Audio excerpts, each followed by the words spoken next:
ನಿಮ್ಮೆಲ್ಲರಿಗೆ ಉಪದೇಶ ಅಮೃತವನ್ನ ಹೇಳ್ತಾ ಬಂದ ನಿನ್ನೆಯ ದಿನದಲ್ಲಿ 6ನೇ ಅಧ್ಯಾಯ 3ನೇ ಶ್ಲೋಕವನ್ನ ಬಹಳ ಸುಂದರವಾಗಿ ಹೇಳ್ತಾ ಬಂದ. ಆರುಕ್ಷೋರ್ಮುನೇರ್ಯೋಗಂ ಕರ್ಮ ಕಾರಣ ಮುಚ್ಯತೆ ಯೋಗಾರೂಢಸ್ಯ ತಸ್ಯೈವ ಶಮಃ ಕಾರಣ ಮುಚ್ಯತೆ. ಈ ಶ್ಲೋಕವನ್ನ ಹೇಳ್ತಾ ಏನ್ ಮಾಡಿದ ಅಂತಂದ್ರ ಪ್ರಶ್ನೆ ಮಾಡಿದ ಅರ್ಜುನ. ಮತ್ತ ಏನಂದ? ಸುಖಾನುಭವಗಳ ಕಾಯಿಲೆ ಕಸಾಯಗಳ ಅಗಲಿಕೆಗಳ ಬಡತನದ ಕಷ್ಟ ಮತ್ತು ತೊಂದರೆಗಳ ಈ ಮನಸ್ಸೆಂಬುದು ಏನ್ ಮಾಡುತ್ತಂದ್ರ ತಾಪ ಬೇಗೆಗಳಲ್ಲಿ ಮನಸ್ಸೆಂಬ ಹಸಿರಾಗಿರುವ ಮಾವಿನಕಾಯಿ ಮಾಗಾಯಿ ಪಕ್ವವಾಗಿ ಹಣ್ಣಾಕತ್ತಲ್ಲ, ಆವಾಗ ತಾಯಿಯಲ್ಲಿದ್ದ ಹುಳಿ, ಆ ಕಾಯಿಯೊಳಗ ಇದ್ದಂತ ಹುಳಿ ಏನ್ ಮಾಡ್ತದದು? ಆ ಹುಳಿ ಹೋಗಿ ಅದು ಜೇನು ತುಪ್ಪದಂತೆ, ಆ ಜೇನು ತುಪ್ಪದಂತೆ ಸಿಹಿ ಹಾಕದಂತ. ಯಾವುದು? ಆ ಹುಳಿಯಾದ ಮಾವಿನಕಾಯಿ. ಇದು ಪ್ರಪಂಚದಲ್ಲಿ ನಮಗಿತ್ತಿರುವ ಅಮೃತ. ಗೋಪಾಲ್ ಸರ್ ಮ್ಯೂಟ್ ಮಾಡ್ರಿ. ಪಳಸಿ ಸರ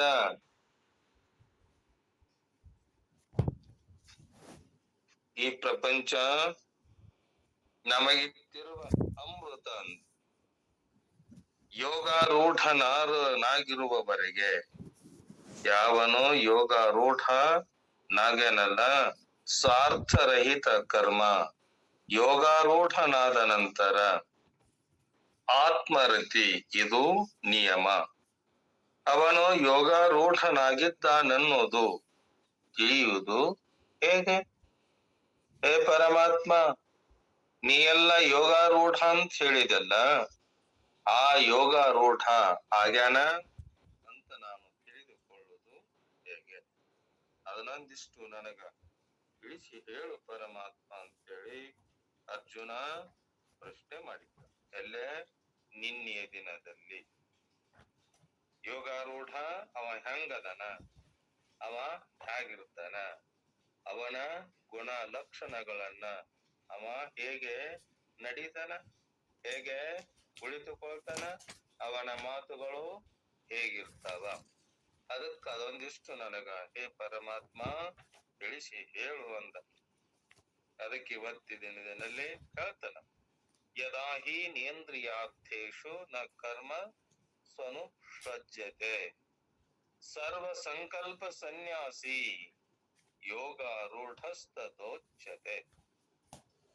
ಯದಾ ಹಿ ನ ಇಂದ್ರಿಯಾರ್ಥೇಷು ನ ಕರ್ಮಸು ಅನುಸೃಜ್ಯತೆ ಸರ್ವ ಸಂಕಲ್ಪ ಸನ್ಯಾಸಿ ಯೋಗಾರೂಢಃ ತದಾ ಉಚ್ಯತೆ.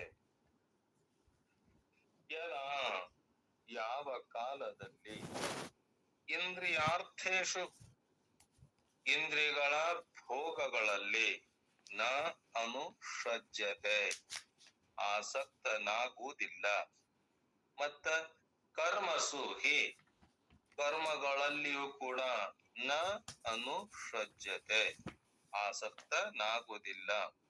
ತದಾ ಆ ಕಾಲದಲ್ಲಿ ಸರ್ವ ಸಂಕಲ್ಪ ಸನ್ಯಾಸಿ ಎಲ್ಲ ಸಂಕಲ್ಪಗಳನ್ನ ತ್ಯಾಗ ಮಾಡಿದ ಪುರುಷನು ಯೋಗಾರೂಢ ಯೋಗಾರೂಢನೆಂದು ಉಚ್ಯತೆ ಹೇಳಲ್ಪಡ್ತಾನಪ್ಪ. ಅರ್ಜುನ ಏನಂದಿದ್ದವ? ಯೋಗಾರೂಢ. ಅವನನ್ನ ನಾನು ಹೇಗೆ ಕಂಡುಹಿಡಿಯಲಿ? ಹೇ ಪರಮಾತ್ಮ, ನೀ ಹೇಳ್ತೀಯಲ್ಲ, ನೀ ಹೇಳುದನ್ನ ಕೇಳಿ ನನಗ್ ಗೊತ್ತಾಗಬೇಕಲ್ಲ ಅವ ಹೆಂಗದನ, ಹೆಂಗಿರ್ತಾನ, ಯಾವ ತೆರನಾಗಿ ನಡೀತಾನ, ಅದು ನನಗ್ ಗೊತ್ತಾಗುದಿಲ್ಲ ಅಂತೇಳಿ ಅರ್ಜುನ ಕೇಳ್ತಾನೆ. ಎಲ್ಲ ಕರ್ಮದ ಹೊಣೆಯನ್ನ ಭಗವಂತನಿಗೆ ಅರ್ಪಿಸಿ ತಾನು ಮಾಡುವ ಕರ್ತವ್ಯ ಕರ್ಮಗಳನ್ನ ಅವೆಲ್ಲವನ್ನೇನ್ ಮಾಡ್ಯಾನ, ಆ ಭಗವಂತನಿಗೆ ಅರ್ಪಿಸಿ ಇಂದ್ರಿಯ ವಿಷಯಗಳಲ್ಲಿ ಮತ್ತು ಕರ್ಮಗಳಲ್ಲಿ ಬಗೆಯ ನಂಟು ಕಳೆದುಕೊಂಡಾಗ ಆ ಇಂದ್ರಿಯಗಳಿಂದ ವ್ಯವಹಾರ ಮಾಡ್ತಾನಲ್ಲ, ನೋಡುವುದು, ಕೇಳುವುದು, ನುಡಿಯುವುದು, ನಡೆಯುವುದು, ಏನೆಲ್ಲ ಕುಳಿತುಕೊಳ್ಳುವುದು, ಎಳುವುದು, ಏಳುವುದು ಎಲ್ಲ ಮಾಡ್ತಾನಲ್ಲ, ಮಾಡಿದರೂ ಕೂಡ ಆ ಕರ್ಮಗಳಲ್ಲಿ ಬಗೆಯ ನಂಟು ಕಳೆದುಕೊಂಡಾಗ ಸಾಧನೆಯ ಗುರಿ ಸೇರಿದವನೇ ಅನಿಸ್ತಾನಪ್ಪ. ನೀನು ಕೂಡ ಏನಾಗು, ನಿನ್ನ ಸಾಧನೆಯನ್ನ ನೀನು ಕೂಡ ಮಾಡು. ಅಪರೋಕ್ಷ ಜ್ಞಾನಿಯ ಲಕ್ಷಣವನ್ನ ಹೇಳುತ್ತಾ, ಈ ಜ್ಞಾನಿಯ ಅದಕ್ಕ ಯೋಗಾರೂಢ ಹಂಗಿರ್ತಾನವ, ಅವನ ಮಾತುಗಳು ಹೇಗೆ, ಅವನ ನಡೆ ಹೇಗೆ, ಅದೊಂದಿಷ್ಟು ನನಗೆ ಹೇಳು ಪರಮಾತ್ಮ ಅಂತೇಳಿ ಅರ್ಜುನ ನಿನ್ನೆಯ ದಿನ ಪ್ರಶ್ನೆ ಮಾಡಿದ್ದಲ್ಲ. ಅಪರೋಕ್ಷ ಜ್ಞಾನಿಯ ಲಕ್ಷಣವನ್ನ ಹೇಳ್ತಾ, ಅಪರೋಕ್ಷ ತನ್ನ ನಿಜವಾದ ಸ್ವರೂಪವನ್ನ ತಿಳಿದಂತ ಯೋಗಾರೂಢ ಅವ ಹೆಂಗದನ, ಅಪರೋಕ್ಷ ಜ್ಞಾನಿ ಅದನ, ಅವನ್ನ ಲಕ್ಷಣವನ್ನ ಹೇಳ್ದ ಶ್ರೀಕೃಷ್ಣ ಪರಮಾತ್ಮಂತ. ಯದಾ ಹಿ ನ ಇಂದ್ರಿಯಾರ್ಥೇಷು ನ ಕರ್ಮಸು ಅನುಷಜ್ಯತೆ, ಅಂದ್ರ ಅಪರೋಕ್ಷ ಜ್ಞಾನಿ ಇಂದ್ರಿಯಗಳನ್ನ ಸೆಳೆಯುವ ಸಂಗತಿಗಳಲ್ಲಿ ಆ ಇಂದ್ರಿಯಗಳು ಏನ್ ಮಾಡ್ತಾವ, ಜಗ್ಗತಾವಂತ. ಯಾವುವು? ಶಬ್ದ, ರೂಪ, ರಸ, ಗಂಧ, ಸ್ಪರ್ಶ. ಈ 5 ಇಂದ್ರಿಯಗಳಲ್ಲಿ ಇರತಕ್ಕಂತ ಶಬ್ದ, ಸ್ಪರ್ಶ, ರೂಪ, ರಸ, ಗಂಧ ಇವು ಏನ್ ಮಾಡ್ತಾವ, ಎಳಿತಾವಂತ. ಅಥವಾ ಯಾವ ವಿಷಯದಲ್ಲೂ ಅಂಟಿಕೊಂಡಿರುವುದಿಲ್ಲ. ಆ ಯೋಗಾರೂಢ ಹೆಂಗಂತ ಇರ್ತಾನಂತ ಹೇಳಿದಲ್ಲಪ್ಪ, ಅವ ಇವುಗಳ ಎದಕ್ಕ ಬಲಿ ಆಗಿರುವುದಿಲ್ಲ. ಆತ ಕ್ರಿಯೆ ಮಾಡ್ತಾನ ಕರೆ, ಆದರೆ ಅದಕ್ಕೆ ತನ್ನನ್ನ ಅಂಟಿಸಿಕೊಳ್ಳುವುದಿಲ್ಲ. ತಾ ಮಾಡೋ ಕರ್ತವ್ಯ ಕರ್ಮಗಳನ್ನ ಮಾಡ್ತಾನ ಕರೆ, ಆ ಕರ್ತವ್ಯ ಕರ್ಮಗಳಲ್ಲಿ ನಾನು ಮಾಡೇನಿ, ಇವು ನಾನು ಅಂತೇಳಿ ನಿನ್ನಂತೆ ಅವ ತಿಳಿದುಕೊಳ್ಳುವುದಿಲ್ಲ. ಸಾಧನೆಯ ಹಾದಿಯಲ್ಲಿರುವ ಸಾಧಕ ಕಷ್ಟಪಟ್ಟು ಇಂದ್ರಿಯ ನಿಗ್ರಹ ಮಾಡಿದರೆ, ನಾವೆಲ್ಲರೂ ಕೂಡ ಆ ಸಾಧಕನ ಅವಸ್ಥೆಯಲ್ಲಿದ್ದೇವಲ್ಲ, ಮುಮುಕ್ಷುವಿನ ಅವಸ್ಥೆಯೊಳಗ ನಾವೆಲ್ಲರೂ ಇದೇವಲ್ಲ. ನಾವ್ ಅದಕ್ಕೆ ಏನ್ ಮಾಡ್ಬೇಕು, ಕಷ್ಟಪಟ್ಟು ಇಂದ್ರಿಯ ನಿಗ್ರಹ ಮಾಡಿದರೆ ಅಪರೋಕ್ಷ ಜ್ಞಾನಿಗಳಿಗೆ ಇದು ಸಹಜ ಧರ್ಮಗೆ ತಂತಿದು.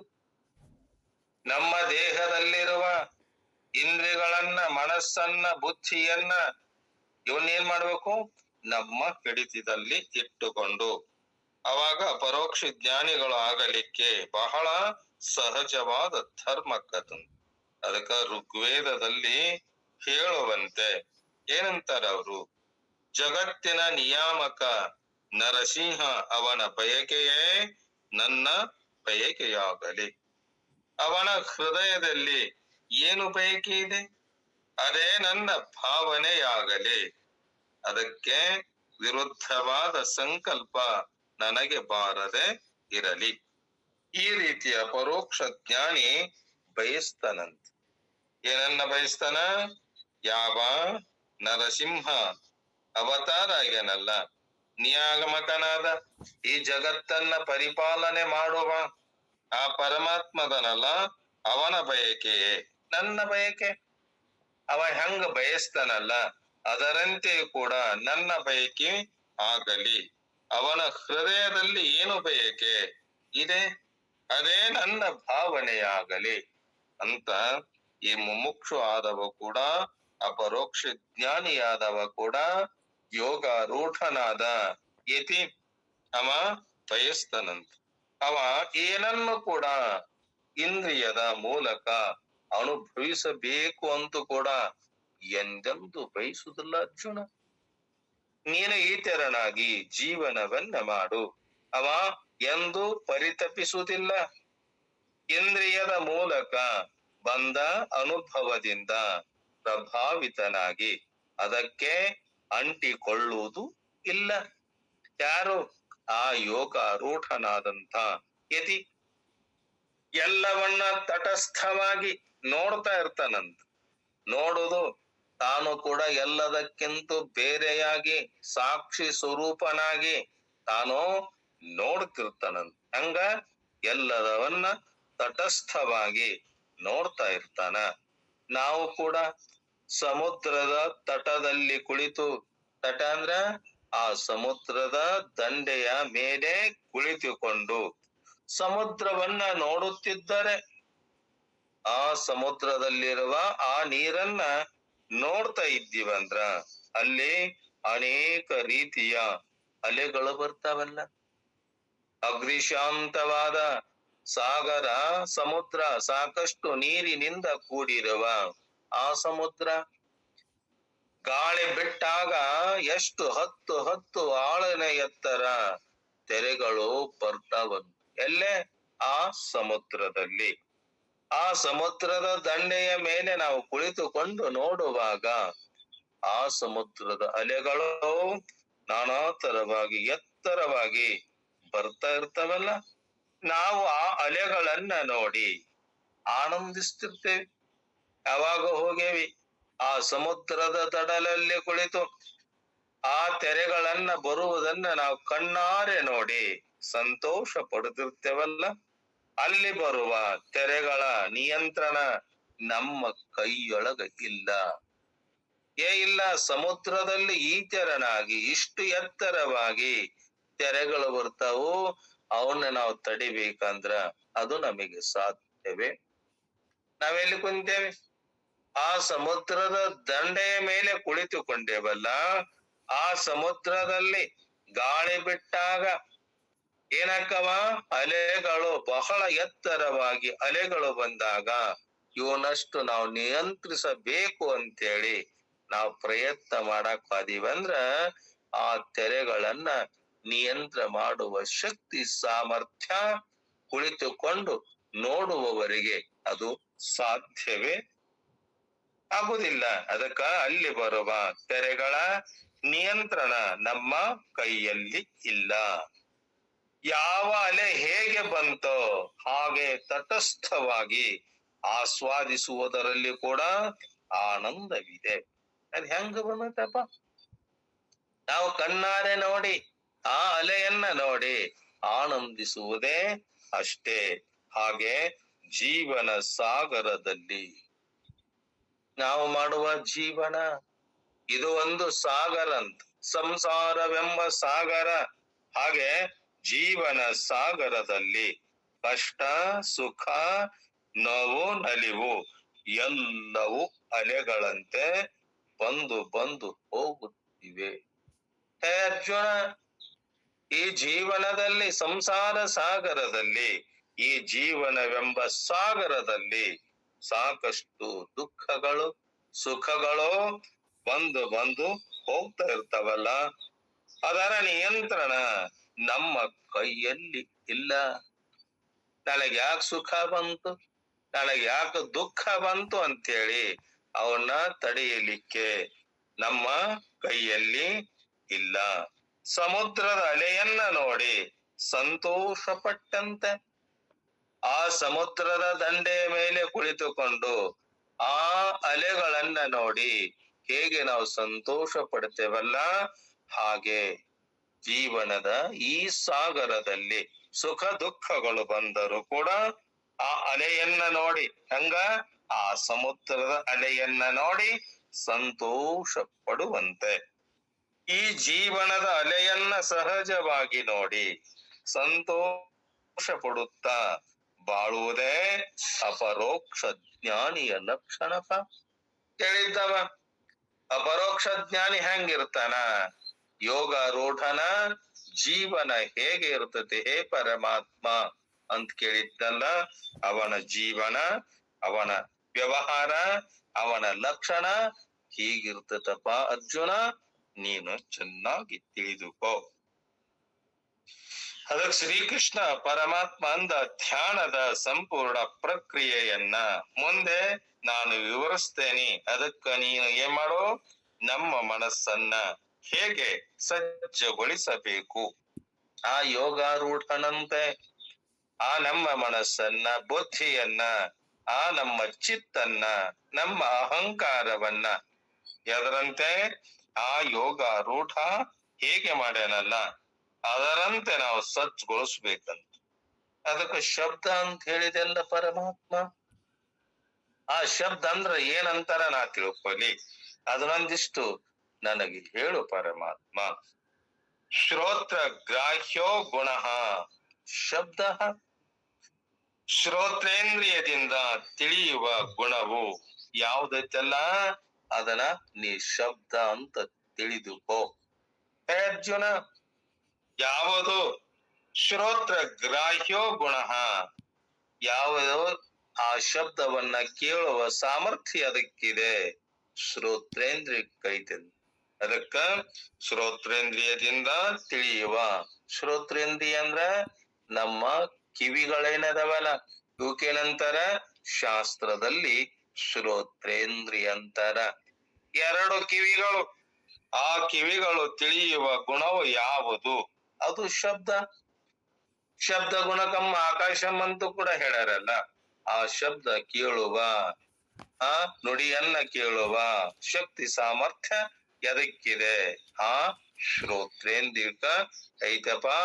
ಇದು ಏನನ್ನ ತಿಳ್ತತಿ, ಶಬ್ದ ಮಾತನಾಡುವ ಶಬ್ದಗಳನ್ನ, ಬೇರೆ ಬೇರೆ ಶಬ್ದಗಳನ್ನ ಕೇಳುವ ಶಕ್ತಿ ಸಾಮರ್ಥ್ಯ ಯಾವುದಕ್ಕಿದೆ ಅಂತ ನೀ ಕೇಳಿದಂದ್ರ, ಅವು ಕಿವಿಗಳೇನದವಲ್ಲ ಎರಡು ಕಿವಿ, ಅಲ್ಲಿ ಕೂಡ ಕಿವಿಗಳು ಕೇಳಬೇಕಾಗಿತ್ತಂದ್ರ ದಿಕ್ಪಾಲ ದೇವತೆಗಳು ಇದ್ದಾಗ ಮಾತ್ರ ನಮ್ಮ ಕಿವಿಗಳು ಕೇಳ್ತಾವಂತ. ಇಲ್ಲಿಕಂದ್ರ ಇವು ಗೋಲಕಗಳು ಅಷ್ಟೇ, ಒಳಗೊಂದು ಇಂದ್ರಿಯ ಐತಂತ ದಸ್ಪಾಲಕ. ಆ ಇಂದ್ರಿಯ ಏನೈತಲ್ಲ ಆ ಇಂದ್ರಿಯಗಳು ಸರಿಯಾಗಿದ್ದಾಗ ಮಾತ್ರ ತಮ್ಮ ತಮ್ಮ ವ್ಯವಹಾರವನ್ನ ಮಾಡ್ತಾಪ. ನೀ ರೂಪ ಅಂತೂ ಕೂಡ ಹೇಳಿದಲ್ಲ ಪರಮಾತ್ಮ. ರೂಪ ಅಂದ್ರ ನಾ ಹೆಂಗಂತ ತಿಳ್ಕೊಲಿ, ಏನಂತ ತಿಳ್ಕೊಲಿ, ಅದೊಂದಿಷ್ಟು ನನಗೆ ತಿಳಿಸಿ ಹೇಳಪ್ಪ. ಚಕ್ಷುರ್ ಮಾತ್ರ ಗ್ರಾಹ್ಯೋ ಗುಣ ರೂಪ, ಕೇವಲ ಕಣ್ಣಿನಿಂದ ತಿಳಿಯುವ ಗುಣ ಯಾವುದಕ್ಕೈತಲ್ಲ ಅದು ರೂಪ ಅಂತ ತಿಳಿದುಕೋ. ಈ ಕಿವಿ ಏನೈತಲ್ಲ ಶಬ್ದ ಕೇಳ್ತಿಕರೆ ರೂಪವನ್ನ ನೋಡುವ ಆ ಕಿವಿಗೆ ಐತೇನು, ರೂಪವನ್ನ ನೋಡುವ ಸಾಮರ್ಥ್ಯ ಯಾವುದಕ್ಕಿದೆ, ಕಣ್ಣಿಗೆ ಇದೆ.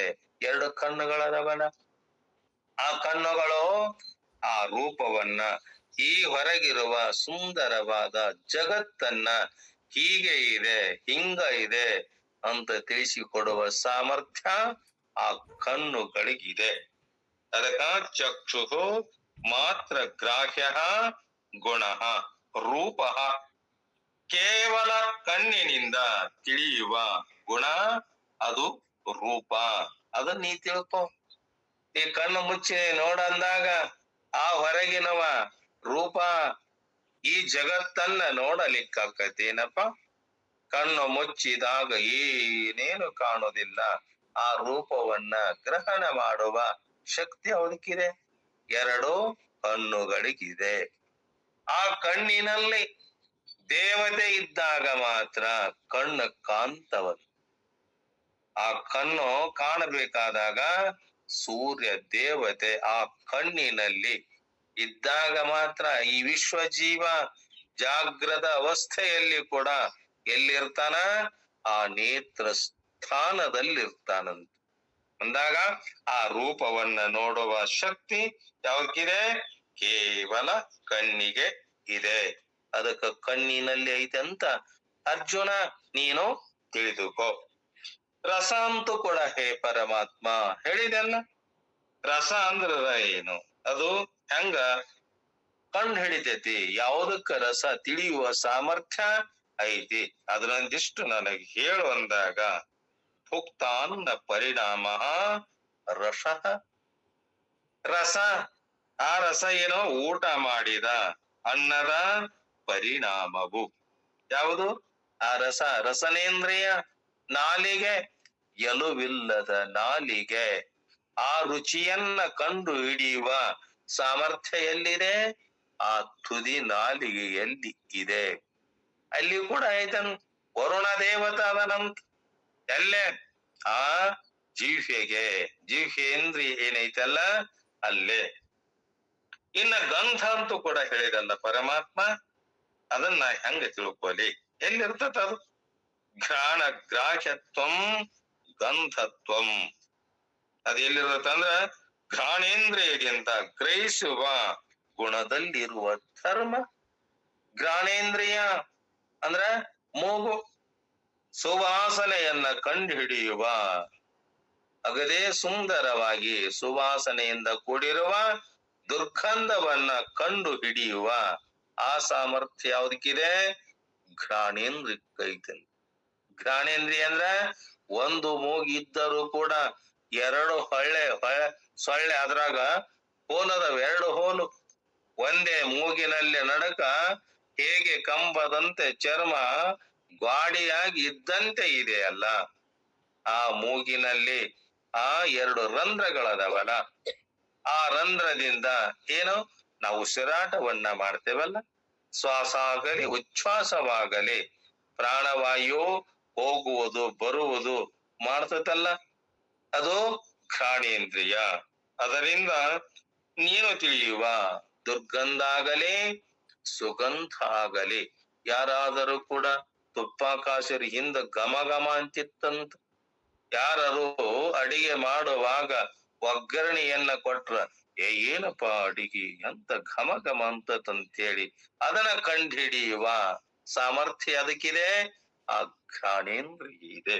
ಅದಕ್ಕೆ ನೀನು ಆ ಗಂಧವನ್ನ ತಿಳಿಯುವ ಸಾಮರ್ಥ್ಯ ಘ್ರಾಣೇಂದ್ರಿಯ ಐತಂತ ನೀನು ತಿಳಿದುಕೋ. ಸ್ಪರ್ಶನಂ, ಅದು ಸ್ಪರ್ಶ ಅಂತೂ ಕೂಡ ಹೇಳಿದಲ್ಲ ಹೇ ಪರಮಾತ್ಮ.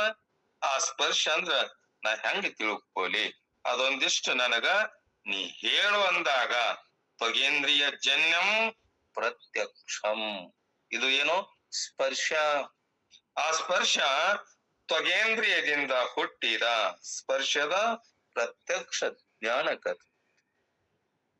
ಆ ಸ್ಪರ್ಶವನ್ನ ಮುಟ್ಟಿದಾಗ ನಮಗ ಅದ್ರಾಗ ಕಠಿಣತ್ವನು ಗೊತ್ತಾಕತಿ, ಮೃದುತ್ವ ಕೂಡ ಗೊತ್ತಾಕತಂತ. ಎಲ್ಲೇ? ಆ ಸ್ಪರ್ಶೇಂದ್ರಿಯದಲ್ಲಿ. ಬಿಸಿಯಾಗಿದ್ದು ಗೊತ್ತಾಕತಿ, ತಂಪಾಗಿದ್ದು ಗೊತ್ತಾಕತಿ, ಅಗ್ರಿ ಶೀತ ಇದ್ದಿದ್ದು ಕೂಡ ಗೊತ್ತಾಕತ. ಯಾವ್ದಕ್ಕ? ಆ ಸ್ಪರ್ಶೇಂದ್ರಿಯಕ್ಕ. ಅದಕ್ಕ ಈ ತೆರನಾಗಿ ಹೇ ಅರ್ಜುನ ನೀನು ತಿಳಿದುಕೋ. ಅದಕ್ಕ ಯದಾಹಿ ನೇಂದ್ರಿಯಾರ್ಥೇಶು ನ ಕರ್ಮ ಸ್ವನುಸಜ್ಜತೆ ಸರ್ವ ಸಂಕಲ್ಪ ಸನ್ಯಾಸಿ ಯೋಗಾರೂಢಸ್ಥ ದೋಚ್ಯತೆ. ಯಾವ ಕಾಲದಲ್ಲಿ ಅಧಿಕಾರಿಯೋ ಶಬ್ದಾದಿ ವಿಷಯಗಳ ಗುಂಪಿನಲ್ಲಿ ಆಸಕ್ತನಾಗದೆ. ನೀನು ಆ ಯೋಗಾರೂಢ ಹೆಂಗಿರ್ತಾನಂತ ಕೇಳಿದಲ್ಲ, ಅದಕ್ಕೆ ನೀನೇನಾಗು ಆಸಕ್ತನಾಗದೆ. ಯಾವುದರಲ್ಲಿ? ಯಾವ ಕಾಲದಲ್ಲಿ? ಅಧಿಕಾರಿ ಮುಮುಕ್ಷು ತನ್ನ ನಿಜವಾದ ಸ್ವರೂಪವನ್ನ ತಿಳಿಯಬೇಕೆಂಬ ಹಗಲು ರಾತ್ರಿ ಎನ್ನದೆ ಪ್ರಯತ್ನ ಮಾಡ್ತಿರ್ತಾನಲ್ಲ, ಅಂತವನಿಗೆ ಏನ್ ಮಾಡ್ಬೇಕು? ಆ ಶಬ್ದಾದಿ ವಿಷಯಗಳ ಗುಂಪಿನಲ್ಲಿ ಆಸಕ್ತನಾಗದೆ. ಯಾವುವು? ಶಬ್ದ, ಸ್ಪರ್ಶ, ರೂಪ, ರಸ, ಗಂಧ. ಕರ್ಮಗಳಲ್ಲಿ ಅಂಟಿಕೊಳ್ಳದೆ. ಕರ್ಮ, ಈ ಕರ್ಮ ಮಾಡಂತಿ, ಕರ್ಮ ಒಂದ್ಸಲ ಬ್ಯಾಡಂತಿ, ಯಾವುದರಲ್ಲಿ ಅಂತೇಳಿ ಕೂಡ ಹಿಂದೆ ಪ್ರಶ್ನೆ ಮಾಡಿದ್ದ. ಆ ಕರ್ಮ ನಿಷ್ಕಾಮ ಕರ್ಮ ಮಾಡು. ನಿನ್ನ ನಿಜವಾದ ಸ್ವರೂಪವನ್ನ ತಿಳ್ಕೋಬೇಕಾದ್ರೆ ನೀ ನಿಷ್ಕಾಮ ಕರ್ಮವನ್ನ ಮಾಡು. ಮಾಡಿದರೂ ಕೂಡ ಅದರ ಫಲವನ್ನ ಬಯಸಬೇಡ. ಹೇ ಅರ್ಜುನ, ಆ ಕರ್ಮಗಳಲ್ಲಿ ಅಂಟಿಕೊಳ್ಳದೆ ಸರ್ವ ಸಂಕಲ್ಪಗಳನ್ನ ಬಿಟ್ಟಿರುವನೋ ಆ ಕಾಲದಲ್ಲಿ ಅವ ಯೋಗ ರೂಢ ಅನಿಸ್ಕೊಳ್ತಾನಪ್ಪ. ಅದರಂತೆ ನೀನು ಕೂಡ ಏನಾಗೋ ಯೋಗಾರೂಢನಾಗು. ಯದಾತ ಯದಾ ತದಾ ಎಂಬ ಎರಡು ಕಾಲವಾಚಕ ಅವ್ಯಯ ಪದಗಳು. ಯದಾ ಅಂದ್ರ ಯಾವಾಗ, ತದಾ ಅಂದ್ರ ಆವಾಗ. ಇವಕ್ಕೆರಡಕ್ಕೂ ಕೂಡ ಏನಂತಾರ? ಅವ್ಯಯ ಪದಗಳು. ಉಪಯೋಗಿಸಲ್ಪಟ್ಟಿರುವುದರಿಂದ ಈ ಶ್ಲೋಕದಲ್ಲಿ ಹೇಳಿದ ಮೂರು ಲಕ್ಷಣಗಳು ಸಾಧಕನಲ್ಲಿ ಉಂಟಾದಾಗ ಅವನಿಗೇನಂತಾರ?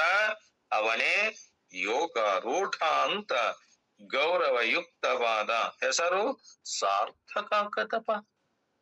ನೀನು ಆಚರಣಾಗಿ ಜೀವನವನ್ನ ಮಾಡು ಅರ್ಜುನ ಅಂತೇಳಿ ಅರ್ಜುನನನ್ನ ನಿಮಿತ್ತ ಮಾಡಿಕೊಂಡು ಶ್ರೀಕೃಷ್ಣ ಪರಮಾತ್ಮ ನಿಮ್ಮೆಲ್ಲರಿಗೆ ಹೇಳ್ತಾನೆ. ಈ ಮೂರು ಲಕ್ಷಣಗಳಲ್ಲಿ ಯಾವುದೊಂದು ಕಡಿಮೆಯಾದರೂ ಅವನು ಯೋಗಾರೂಢನಾಗುವುದಿಲ್ಲ.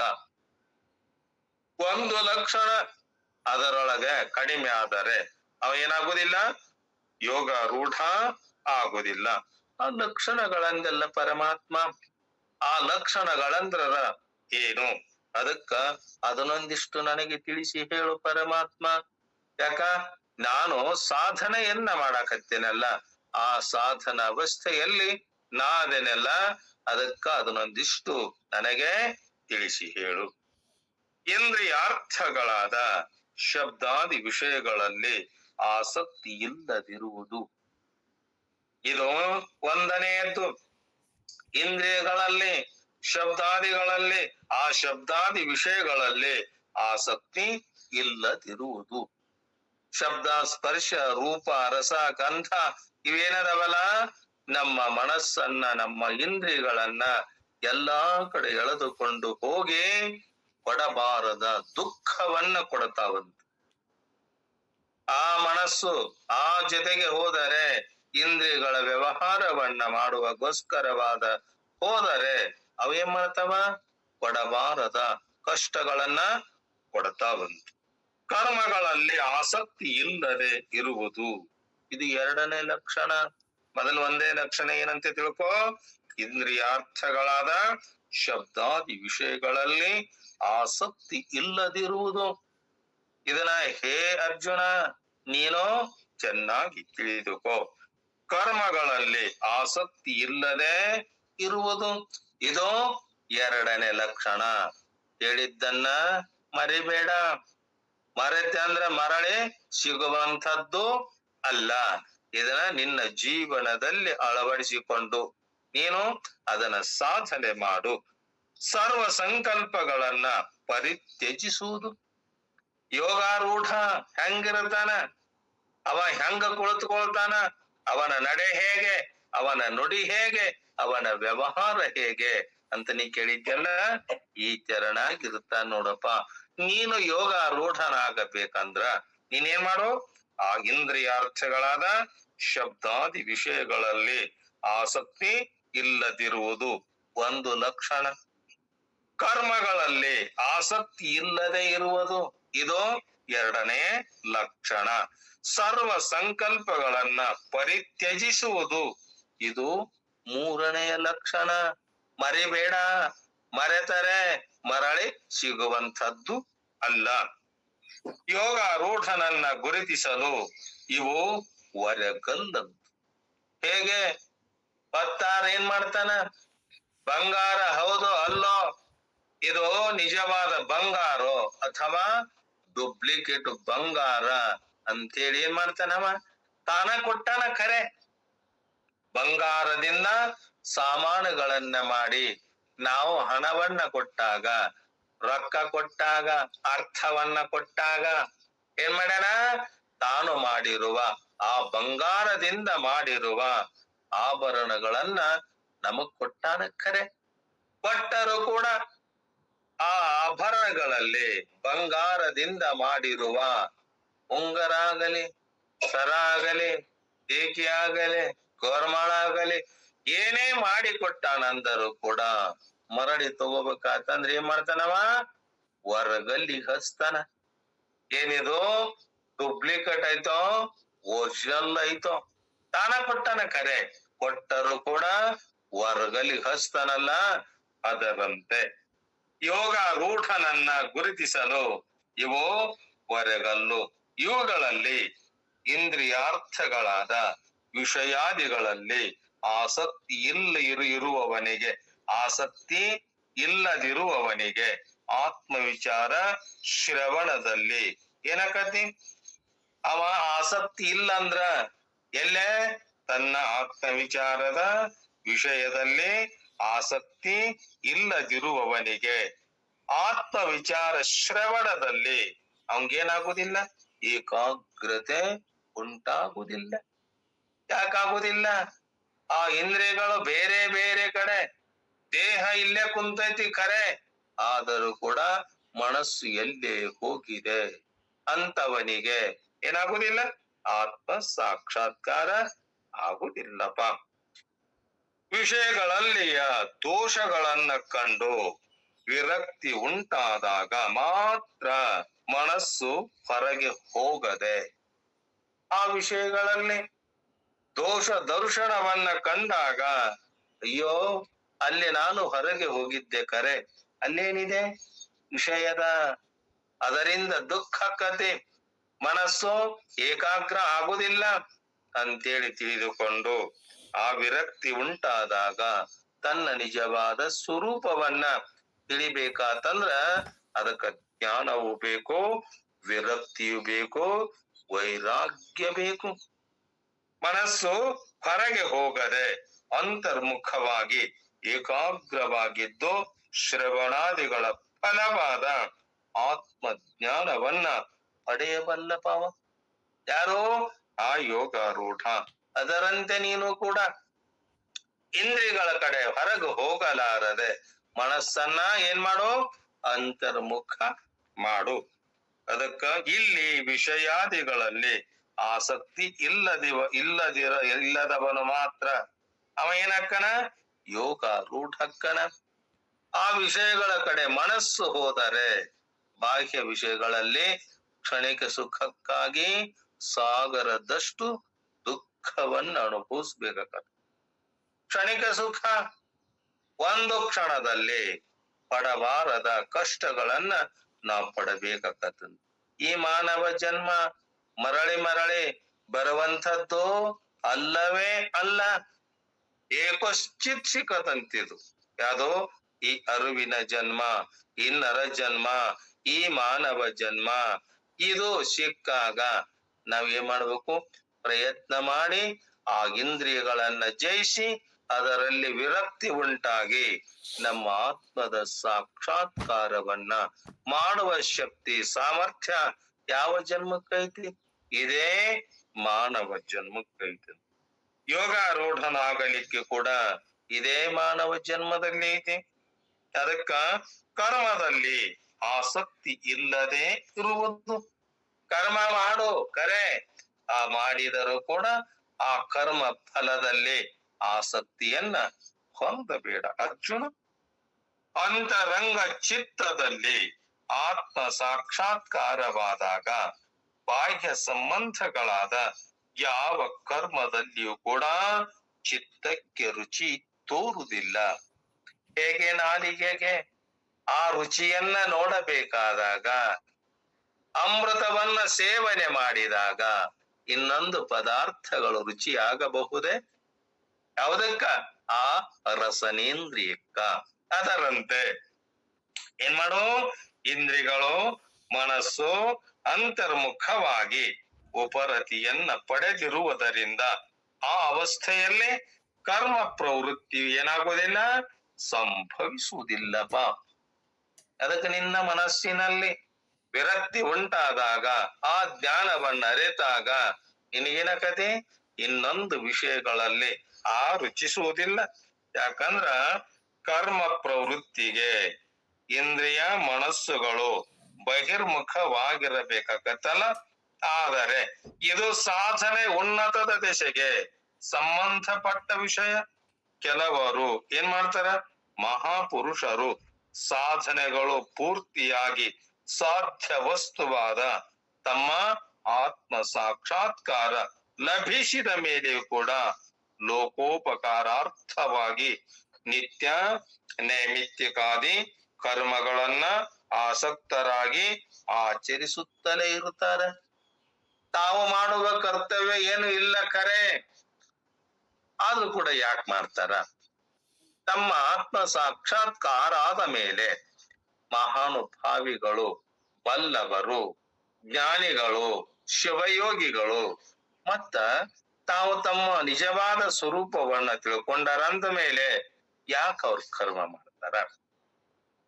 ಅವ್ರಿಗೆ ಹರಕತರ ಏನೈತಿ ಅಂದ್ರ ಲೋಕ ಕಲ್ಯಾಣಾರ್ಥವಾಗಿ ಎಲ್ಲರೂ ಕೂಡ ನಾನು ಮಾಡಿದಂತೆ ನನ್ನ ಆತ್ಮ ಸ್ವರೂಪ ನಾನು ತಿಳಿದುಕೊಂಡಂತೆ ಸಕಲ ಜೀವಿಗಳು ಕೂಡ ತಮ್ಮ ಆತ್ಮ ಸ್ವರೂಪವನ್ನ ತಿಳಿದ ಮೇಲೆಯೂ ಕೂಡ ಈ ಲೋಕ ಕಲ್ಯಾಣಾರ್ಥವಾಗಿ ಮಾಡ್ತಾರಂತ. ಏನನ್ನ? ಆ ಕರ್ಮವನ್ನ, ಆ ಕರ್ಮಗಳನ್ನ ಮಾಡಿದರೂ ಕೂಡ ಆ ಕರ್ಮದಲ್ಲಿ ಆಸಕ್ತರಾಗಿರ್ತಾರಲ್ಲ, ಹಾಗೆ ಅದನ್ನ ಕರ್ಮ ಮಾಡ್ತಿರ್ತಾರಂತೆ.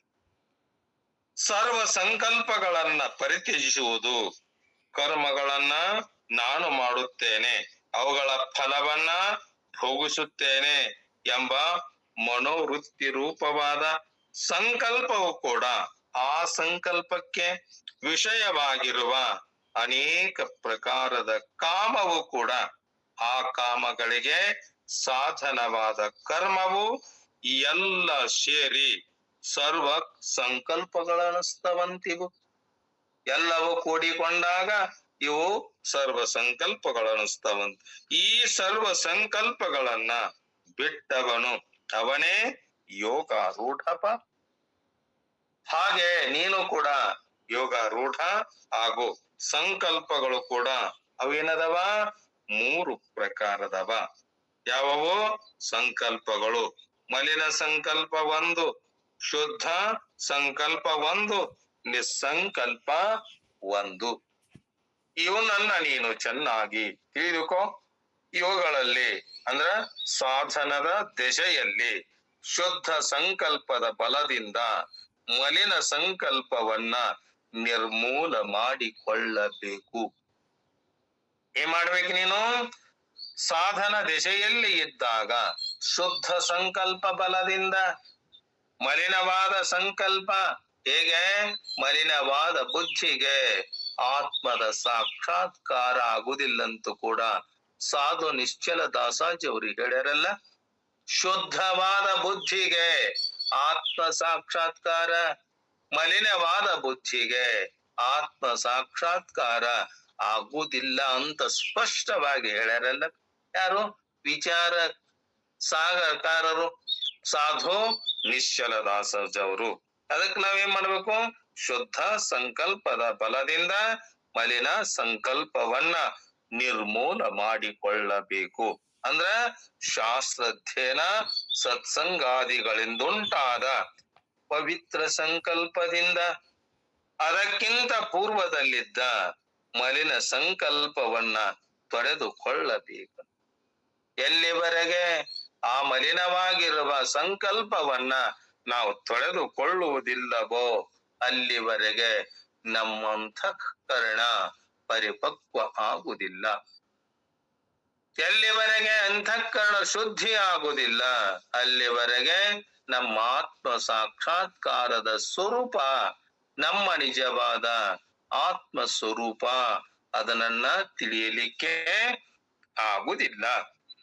ಆಗ ಚಿತ್ತದಲ್ಲಿ ಶುದ್ಧ ಸಂಕಲ್ಪಗಳೇ ಸ್ಥಿರವಾಗುವಂತೆ ನೋಡಿಕೋಬೇಕಂತ.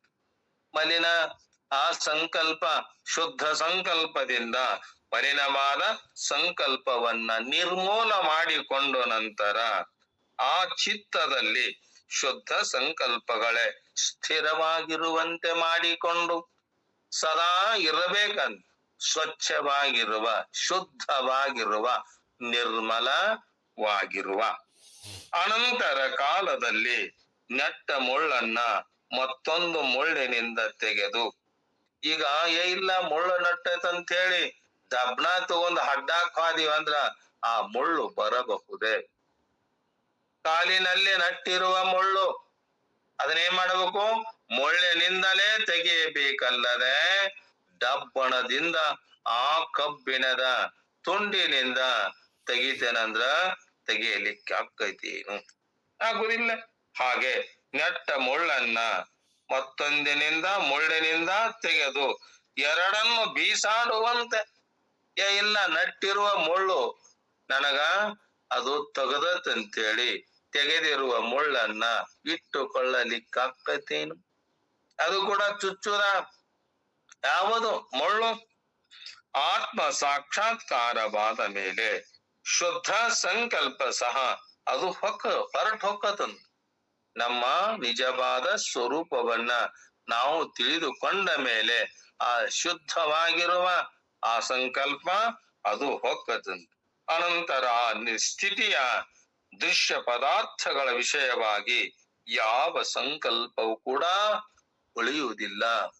ಅದಕ್ಕೆ ಅದರಂತೆ ಹೇ ಅರ್ಜುನ, ನೀನು ವಿಚಾರ ಮಾಡು. ಚಿತ್ತವು ಕೇವಲ ಆತ್ಮ ಸಾಕ್ಷಾತ್ಕಾರಗೆತಲ್ಲ, ಆತ್ಮಾಕಾರ ವೃತ್ತಿಯಾಗೈತಲ್ಲ.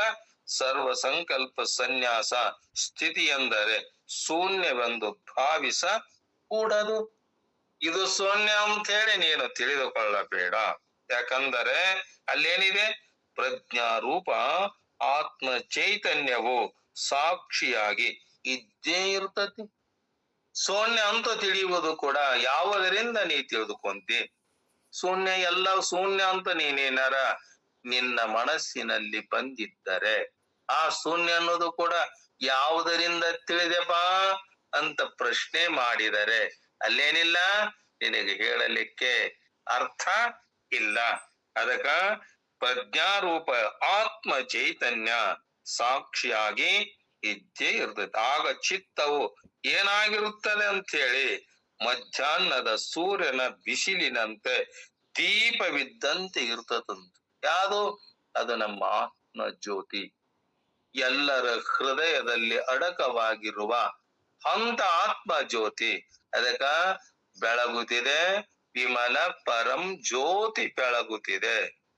ಮಾತು ಮನಗಳಿಂದ ತತ್ತ ಮೀರಿದ ಸಾತಿಶಯದ ನಿರುಪಾಧಿಕ ನಿರ್ಮಲವಾದ ಜ್ಯೋತಿ ಬೆಳಗುತ್ತಿದೆ ಅಂತೂ ಕೂಡ ಹೇಳ್ಯಾರಲ್ಲ. ಯಾಕ? ತಾವು ಅನುಭವಿಸಿದ ಅಂತ ಅನುಭಾವಿಗಳು ನಮಗೇನ್ ಮಾಡ್ಯಾರ? ದೀಪ ಹಚ್ಚಿದಂತೆ ನಮ್ಮ ಕನ್ನಡಿ ನಮ್ಮ ಮುಂದ ಇಟ್ಟಾರವು. ಅದನ್ನ ನಾವು ತಿಳಿದುಕೊಂಡು ಅದಕ್ಕ ಯೋಗಾರೂಢ ಸ್ಥಿತಿಗೆ ಶಬ್ದಾದಿ ವಿಷಯಗಳಲ್ಲಿ ಕರ್ಮಗಳಲ್ಲಿ ಅಭಿನಿವೇಶ ಎಂಬ ಅನುಷಂಗವೂ ಕೂಡ, ಅದಕ್ಕೆ ಕಾರಣವಾದ ಸಂಕಲ್ಪವು ಕೂಡ ಎಲ್ಲ ಏನಾಗ್ಯಾವ? ಪ್ರತಿಬಂಧಕಗಳಾಗ್ಯಾವ. ಏನನ್ನ ತಿಳಿದುಕೊಳ್ಳಲಿಕ್ಕೆ? ನಮ್ಮ ಆತ್ಮದ ಸ್ವರೂಪವನ್ನ ತಿಳಿದುಕೊಳ್ಳಲಿಕ್ಕೆ.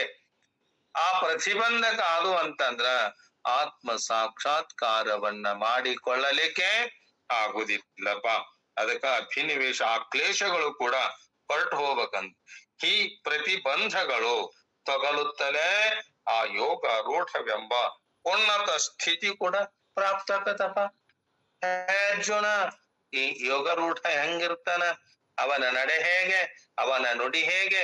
ಹಂಗ ಕುಳಿತುಕೊಳ್ತಾನಂತ ಕೇಳಿದ್ಯಲ್ಲಪ್ಪ. ಅವ ಈ ತೆರನಾಗಿ ಇರ್ತಾನಪ್ಪ. ಅದಕ್ಕ ಅಧಿಕಾರಿಯು ಯೋಗಾರೂಢನಾದಾಗ ತನ್ನ ಆತ್ಮನನ್ನ ತನ್ನಿಂದಲೇ ಸಂಸಾರ ಸಮುದ್ರದಿಂದ ಉದ್ಧಾರ ಮಾಡಿಕೊಳ್ಳಬೇಕಂತ. ಅದಕ್ಕ ಹೇಳಿದ, ನೀನು ಉದ್ಧಾರ ಮಾಡಿಕೊಳ್ಳಬೇಕಾದರೆ, ನಿನ್ನ ಆತ್ಮ ಸ್ವರೂಪ ನೀನೇ ತಿಳಿದುಕೊಳ್ಳಬೇಕಾದರೆ ಇದನ್ನ ನೀನು ಪ್ರಯತ್ನ ಮಾಡಿ ಈ ಸಾಧನಗಳನ್ನ ಸಾಧಿಸಿ ನಿನ್ನನ್ನ ನೀನೇ ಉದ್ಧಾರ ಮಾಡಿಕೋಬೇಕುಪ ಅರ್ಜುನ ಅಂತೇಳಿ ಪರಮಾತ್ಮ ಹೇಳೇನ. ಉದ್ಧರೇದಾತ್ಮನಾತ್ಮಾನಂ ಆತ್ಮಾನಮವ ಸಾಧಯೇ. ನಿನ್ನನ್ನ ನೀನೇ ಉದ್ಧಾರ ಮಾಡಿಕೋಬೇಕು. ನಾನು ಹಾಕಿಕೊಟ್ಟಿರುವ ದಾರಿ ತೋರಿಸುವ ಆ ತೋರಿಸಿದ ದಾರಿಯನ್ನ ನೀನು ಹಿಡಿದು ಹೋಗಿದ್ದಾದರೆ ಆ ಗ್ರಾಮಕ್ಕೆ ಈಗ ಹೆಂಗ ರೋಡಿನಲ್ಲಿ ಕಲ್ಲು ಇರ್ತಾವಲ್ಲ, ಯಾವ ಆ ಊರು ಕಿಲೋಮೀಟರ್ ಇಷ್ಟು ಇರ್ತಾವ ಕಲ್ಲು, ಅದ್ರೊಳಗ ಈ ಊರಿಗೆ ಹೋಗತ್ತಂತ ಬರೆದಿರ್ತಾರ. ಕರೆ ಕಲ್ಲು ಹೋಗೈತೇನು? ದಾರಿ ಆ ಊರಿಗೆ ಹೋಗಬೇಕೆಂಬ ಈ ದಾರಿಕಾರದನಲ್ಲ ಅದನ್ನ ಹಿಡಿದುಕೊಂಡಾಗ ಮುಟ್ಟಿತಲ್ಲದೆ ತಾನಾಗಿ ಆ ಬೋರ್ಡ್ ಕಲ್ಲು ಹೋಗ್ಯಾವೇನು. ಆ ಊರನ್ನ ಮುಟ್ಟಬೇಕಾದಾಗ ದಾರಿ ಕಾರಣವಾಗ್ಯವಲ್ಲ, ನಾವೇ ಹೋಗಿ ಮುಟ್ಟಬೇಕು. ಅದಕ್ಕ ಇನ್ನೊಬ್ಬರ ಆ ಕಲ್ಲು ಮುಟ್ಟಿಸುವುದಿಲ್ಲವೋ ಅದರಂತೆ ನಿನ್ನನ್ನು ನೀನು ತಿಳಿದುಕೊಳ್ಳಬೇಕಾದರೆ ನಾನು ಹೇಳಿರುವ ಉಪನಿಷತ್ತ ಮಾರ್ಗದಿಂದಾಗಲಿ, ಬ್ರಹ್ಮಸೂತ್ರ ಮಾರ್ಗದಿಂದಾಗಲಿ, ಪ್ರಕ್ರಿಯೆ ಗ್ರಂಥಗಳ ಮಾರ್ಗದಿಂದಾಗಲಿ ನಿನ್ನನ್ನ ನೀನೇ, ನಿನ್ನ ಆತ್ಮ ಸ್ವರೂಪವನ್ನ ನೀನೇ ತಿಳಿದುಕೋ ಆಗಿ ನೀನೇಗಾಗು, ನಿನ್ನನ್ನ ನೀನೇ ಉದ್ಧಾರ ಮಾಡಿಕೋ. ಸ್ವಾತ್ಮೋದ್ಧಾರಕ್ಕೆ ಪ್ರಯತ್ನ ಪಟ್ಟರೆ ತನಗೆ ತಾನೇ ಬಂಧು, ತನಗೆ ತಾನೇ ಮಿತ್ರಂತ. ಆ ತನಗೆ ತಾನೇ ತಿಳಿದುಕೊಳ್ಳದಿದ್ದರೆ ತನಗೆ ತಾನೇ ಶತ್ರು ಅಂತ. ನಮ್ಮ ಆತ್ಮವನ್ನ ಅದಕ್ಕಂತಿರ್ತಾರ ನೋಡು, ನನಗ ಶತ್ರುಗಳದಾರ, ಬಂಧುಗಳದಾರ, ನನ್ನ ಜೀವನದಲ್ಲಿ ಹಿಂಗದಾರ ಅಂತೇಳಿ. ನಿನಗೆ ನೀನೇ ಶತ್ರು, ನಿನಗೆ ನೀನೇ ಬಂಧು. ಅದಕ್ಕ ನಿನ್ನನ್ನ ನೀನು ತಿಳಿದುಕೊಂಡು ನಡೆದರೆ ನಿನಗೇನಿಲ್ಲ, ಎಂದೆಂದು ದುಃಖ ಇಲ್ಲ. ಈ ಜೀವನದಲ್ಲಿ ಅಂತ ಆತ್ಮ ಸ್ವರೂಪದ ಸಾಕ್ಷಾತ್ಕಾರವನ್ನ ನೀ ಮಾಡಿಕೊಂಡು ನಡೆದಿದ್ದಾದರೆ ನಿನಗೆ ನಿಜವಾದ ಸುಖಪ ಅರ್ಜುನ ಅಂತೇಳಿ ಶ್ರೀ ಕೃಷ್ಣ ಪರಮಾತ್ಮ ಅವನ ನಿಮಿತ್ತ ಮಾಡಿಕೊಂಡು ನಿಮ್ಮೆಲ್ಲರಿಗೆ ಹೇಳುವಂತವನಾಗೇನಲ್ಲ. ಅದಕ್ಕ ಆ ಯೋಗಾರೂಢ ಆದಂತ ಮುಮುಕ್ಷು ಅಧಿಕಾರಿ ಹೇಗೆ ತನ್ನ ಜೀವನದಲ್ಲಿ ಶಬ್ದ ಸ್ಪರ್ಶ ರೂಪ ರಸ ಗಂಧಗಳನ್ನ ವಿಷಯಗಳ ಕಡೆ ತನ್ನ ಮನಸ್ಸು ಹೋಗಲಾರದೆ ತನ್ನ ಸ್ಥಿತಿಯಲ್ಲಿದ್ದು ತಾನು ಎಲ್ಲಕ್ಕೂ ಕೂಡ ಸಾಕ್ಷಿ ಸ್ವರೂಪನಾಗಿ ನಿಂತು ತನ್ನ ಆತ್ಮ ಸಾಕ್ಷಾತ್ಕಾರವನ್ನ ಮಾಡಿಕೊಂಡನಲ್ಲ, ಅದರಂತೆ ಹೇ ಅರ್ಜುನ ನೀನು ಮಾಡಿಕೋ. ಅರ್ಜುನನ ಸ್ಥಿತಿಯಲ್ಲಿ ನಾವೆಲ್ಲರಿದೇವಲ್ಲ, ಆ ಪರಮಾತ್ಮ ಹೇಳಿದ ಹಾಗೆ, ಆ ಸದ್ಗುರುನಾಥರು ಹೇಳಿದ ಹಾಗೆ ಅದನ್ನ ತಿಳಿದುಕೊಳ್ಳುವ ನಮ್ಮ ಆತ್ಮ ಸ್ವರೂಪವಾಗಿರುವ ಜ್ಯೋತಿ ಸ್ವರೂಪವಾಗಿರುವ ಹಂತ ಆತ್ಮ ಸಾಕ್ಷಾತ್ಕಾರವನ್ನ ಇದೇ ಮಾನವ ಜನ್ಮದಲ್ಲಿ ನೀವು ಕೂಡ ತಿಳಿದುಕೊಳ್ಳುವಂತ ಸದ್ಬುದ್ಧಿಯನ್ನ ಆ ಸದ್ಗುರುನಾಥ ಶ್ರೀ ಕೃಷ್ಣ ಪರಮಾತ್ಮ ನಿಮ್ಮೆಲ್ಲರಿಗೆ ಕೊಟ್ಟು ಕಾಪಾಡಂತೇಳಿ ಇವೆರಡು ವಾಕ್ಯ ಪುಷ್ಪಗಳನ್ನ ಸದ್ಗುರುನಾಥರ ಆ ಶ್ರೀ ಕೃಷ್ಣ ಪರಮಾತ್ಮನ ಅಡಿದಾವರೆಗಳಲ್ಲಿ ಸಮರ್ಪಿಸಿ ತಮ್ಮೆಲ್ಲರಿಗೂ ಶರಣಾರ್ಥಿಗಳು. ಶಿವಸ್ವರೂಪಿಗಳೇ.